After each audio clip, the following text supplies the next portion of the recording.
I've been dying to dig into this. I've been asking myself for years why Trump's followers can't see reality. So I did my research, and I'm going to share it with you. Let's talk about the psychology behind the Trump cult, because that's what it is. It's not a normal political movement anymore. It's a cult of personality. And if we want to fight it, we have to understand it. So let's break it down. First, Trump doesn't offer policies, he offers identity. He's not popular because of what he does, but because of what he represents. To many of his followers, he's the walking, talking middle finger to a system they believe has failed them. They see him as their guy, not because he's honest, not because he helps them, but because he talks like them, rages like them, and punches the people they've been told to blame for everything. In psychology, there's a term for this: identity fusion.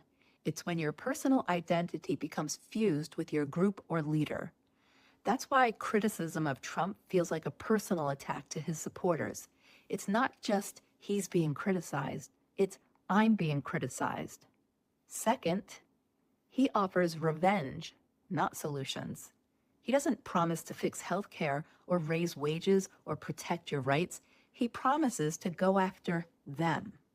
Whether it's immigrants, the press, Black activists, LGBTQ people, liberals, college students, elites, anyone outside the tribe. That's classic authoritarianism. Give people a sense of law. Tell them who stole it, then promise to make them pay. And to some people, that rage, that promise of vengeance, is more emotionally satisfying than actual policy. It doesn't fix their problems, but it feels like power. Third, people crave order, and Trump promises strength. When institutions fail, when you don't trust the media, the courts, elections, schools, you start to look for a savior, someone who says, only I can fix it. That's why Trump acts like a strong man. He creates the crisis, then sells himself as the only one tough enough to stop it. He's done that over and over and over again. He's not leading a movement.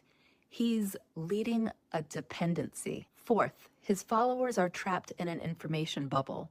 They don't just believe lies, they live inside them.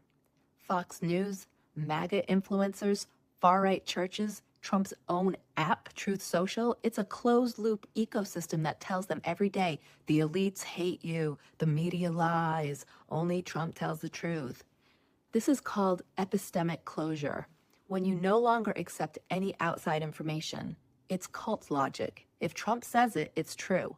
If the world says otherwise, the world is lying. And then fifth, shame is too powerful, so they double down, just like Trump does. Some Trump supporters know deep down they've been conned. They've seen the cruelty, the corruption, the chaos, but they've already invested years of their identity into defending him. To walk away now would mean confronting shame, losing their community, admitting they were wrong. And that's terrifying to them, so instead, they dig in deeper. And finally, and this one matters, Trump makes them feel seen. He tells them, they're not after me, they're after you. I'm just in the way. That line, it's emotional manipulation, but it works. Because for millions of people who feel ignored, dismissed, mocked by elites, Trump says, you matter. You're not crazy, they are. He gives them belonging.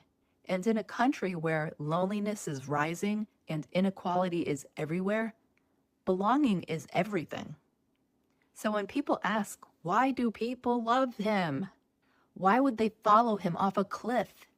It's not just politics, it's psychology, it's identity, and it's fear. This is deliberate. Trump didn't create the cult. He just saw the cracks in our society and he weaponized them. But here's the thing. Not everyone in that cult is unreachable. Some are too far gone, but others are on the edge, quiet, doubting, hurting. We don't get them back with facts.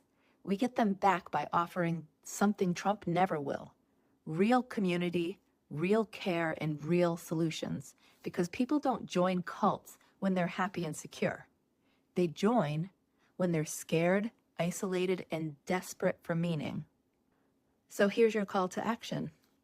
Keep speaking truth, keep exposing the con, and when you can, offer people a way out that doesn't begin with shame, but with dignity. This fight isn't just about defeating Trump. It's about breaking the spell and building something better in its place. That's how we get them in. That's how we get them to abandon him. Let's do it.